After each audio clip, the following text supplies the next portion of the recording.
Zombie Island is not only, without a doubt, my absolute favorite Scooby-Doo movie of all time, it is also one of my favorite zombie movies and one of my favorite horror movies of all time. And yes, it is absolutely a horror movie. Anyone that says it isn't, I couldn't disagree more. Interestingly enough, this is, to my knowledge, the only Scooby-Doo film in which Billy West voices Shaggy. And if I'm being completely honest, I didn't even know until right now that it was a different guy in Alien Invaders and The Witch's Ghost. But I think that's a testament to just how good of a job both of these voice actors did. They both disappeared into the character to the point where me, as a viewer, didn't even notice a difference. So he does a really good job. Scott Innes is great as Scooby. I already mentioned Mary Kay Bergman, who is the standout for me as Daphne, and she is almost, dare I say, the main character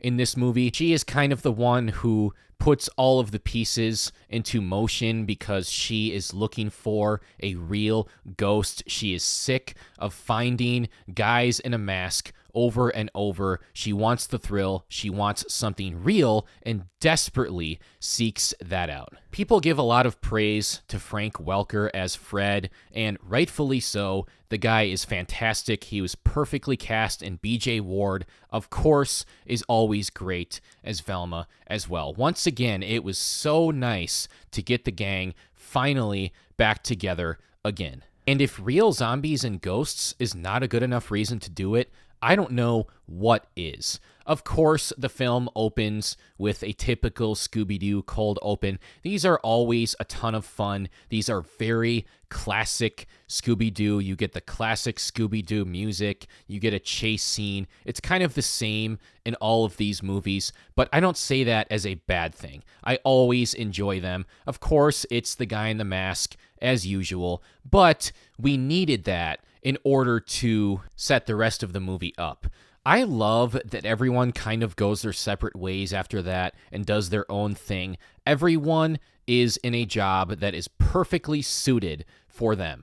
Daphne is now a reporter who is desperately seeking the story about a real monster. Fred is her producer, of course. Scooby and Shaggy work security, and they end up eating all of the food in the break room, of course. And Velma works at a bookstore. They all, with the exception of Daphne, seemed perfectly happy doing what they were doing. But nothing brings everyone back like the prospect of real ghosts, or, in the case of Scooby and Shaggy, some Scooby snacks. But even then, it was dud after dud. Guy in a mask after guy in a mask. They did such a good job setting the stage because at this point, a lot of the characters, especially Fred, have just become massive skeptics and only serve to disprove these instances of real ghosts or monsters. Even as an audience member, you're starting to feel like this might be a dead end.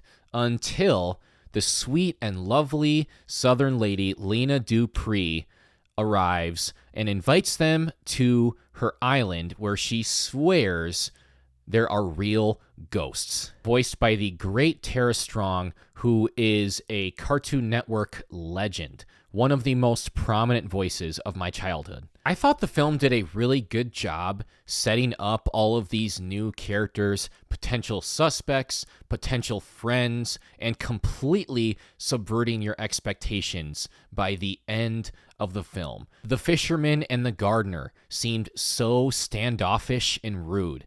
Lena and Jock seem incredibly nice, and you feel comfortable when they're on screen. Simone is a bit more mysterious, but seems fairly harmless. Shout out Adrienne Barbeau, by the way. She is an absolute legend and is so good as Simone in this film. I just love how all three of these films are populated with legends. Jim Cummings is Jacques. Mark Hamill is the fisherman, Snakebite Scruggs, and they are so good. All of the cast and crew that that worked on these movies had a very clear passion for Scooby-Doo, and it shows. Before we get to the real stuff, there are just a few funny little moments throughout this movie that I wanted to point out. Of course, it would not be a Scooby-Doo movie without Scooby and Shaggy eating absurdly huge sandwiches and just an insane amount of food in general. I also really like that they keep going back to the Scooby chasing cats thing, or rats as he calls them. Cats are almost like Scooby's Nobody Calls Me Chicken from Back to the Future 2 and 3, gets him every single time. Shaggy packing a bunch of plain green shirts is almost like a wink at the audience, like, yeah, this is literally all he wears. And pulling the head off the zombie was a very, very funny moment, but also kind of creepy at the same time. Like, did they really just decapitate a zombie in a Scooby-Doo movie? That is awesome. The thing about Zombie Island is it is genuinely creepy. This absolutely terrified me as a kid and is still pretty creepy watching it as an adult. The island itself just has a very eerie vibe, and the scares start fairly benign and continue to ramp up as the movie goes along, starting with the writing on the wall, which kind of has a fun double meaning. Of course, it's literal writing on the wall, but the characters should also see the writing on the wall about this place and leave. I've always really enjoyed when they keep watching the recording back over and over. Cat! Who opened a window? And then it escalates into Scooby and Shaggy seeing zombie Morgan Moonscar in the hole, and then the ghost pirate in the mirror, which is the first time we actually hear one of them talk. And then, of course, the zombies coming out of the water and the ground later when they have to face off against an army of zombies, leading to another really fun chase scene with another really fun song. I will never get enough of these Scooby-Doo chase scenes. They're just so much fun. I mentioned the way they set up the characters. They did such a good job of getting you to think that it has to be either the gardener or the fisherman. These guys are jerks. It must be one of them, right? And of course, it's neither one of them. In fact, the gardener, Bo, actually ends up being a pretty nice guy. He's a cop, and he was undercover investigating the disturbances that were going on this island. Brilliant subversion, because the real villains turn out to be Simone and Lena, these characters who we had really grown to like throughout the movie. Especially Lena seemed like the sweetest, most innocent person in the entire film, which makes it all the more effective and devastating when she is revealed as a villain. But they're not just pure evil, mustache twirling, destroy the world villains. They have a very tragic backstory. They were innocent settlers who were living peaceful lives and were one day just attacked by Morgan Moonscar and his crew. Morgan Moonscar! Moonscar is the true original villain in this scenario. All of Simone and Lena's friends were killed by the pirates. They were the only two survivors, and they made a deal with their cat god, which made them immortal and turned them into werecats so that they could kill the pirates, which of course they did, but at what cost? They needed to continue feeding on people in order to keep their immortality, in order to survive. So throughout all of these years, ever since this incident, they kept luring in and killing innocent people in order to stay immortal. That's the point where they just become full-on villains. Killing the pirates was totally fine and understandable, but their lust for life and eternal life had to be quenched at the cost of innocent lives, and they had to be stopped. Even Jacques is a werecat, and he seemed like the nicest guy in the world. Of course, this is a trope that gets used a lot in mystery movies. However, me watching this at the time as a little kid, my mind was blown by the fact that these three were the villains and the two jerks were not. The voodoo dolls were a nice touch. It was a great way of controlling the characters so that there was really no way for them to escape or confront them.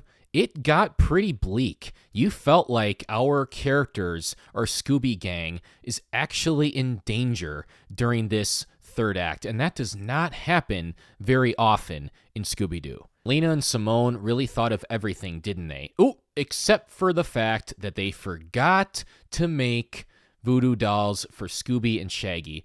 Actually, that's not even true. They didn't forget. They purposely didn't make them because it would be A waste of time and magic wax. What a huge mistake that was. Why not make them just in case? Why even leave open the possibility that something could go wrong? Their hubris was their undoing. And if we're being honest here, the gang got really lucky. They didn't even really defeat Lena and Simone. They were just able to evade them long enough so that the Harvest Moon was finished and Lena and Simone died because they were unable to feed on anyone. And with that, all of the innocent souls are laid to rest. We get a happy ending, of course, but you can't help but feel bad for Lena and Simone. Despite everything that they did, they were innocent at first, and every time they tell their backstory, I get chills and heartbroken. It's the kind of complexity and emotional weight and nuance that, let's be honest, as much as I love Scooby-Doo, most Scooby projects don't have. The end credit song is awesome, as is the entire soundtrack. Shout out to Skysicle. The movie wouldn't be nearly as memorable if it wasn't for them. Guys, I just love Zombie Island so much. It is the Scooby-Doo masterpiece. It has a fantastic atmosphere. It is incredibly entertaining from start to finish. The cast does a great job, not just the Scooby Gang, but also the new characters they bring in with iconic actors such as Mark Hamill, Jim Cummings, and Adrienne Barbeau. The mystery element is very well done. We don't know what's truly going on at this island. We don't know what's real and what's not. We don't know who's good and who's bad. And the movie flips all of that completely on its head with the ending reveals that I don't think anyone saw coming at the time. At least not everything about the ending. I certainly don't think anyone was expecting werecats. It's genuinely creepy and continues to get more and more intense as it goes along and has an awesome soundtrack. And above all of that, it is just incredibly rewatchable. I could watch Scooby-Doo on Zombie Island every single day, and it would never get old. I would never get sick of it. It's definitely going to become a yearly staple for me at this point, if not more. Long live the king.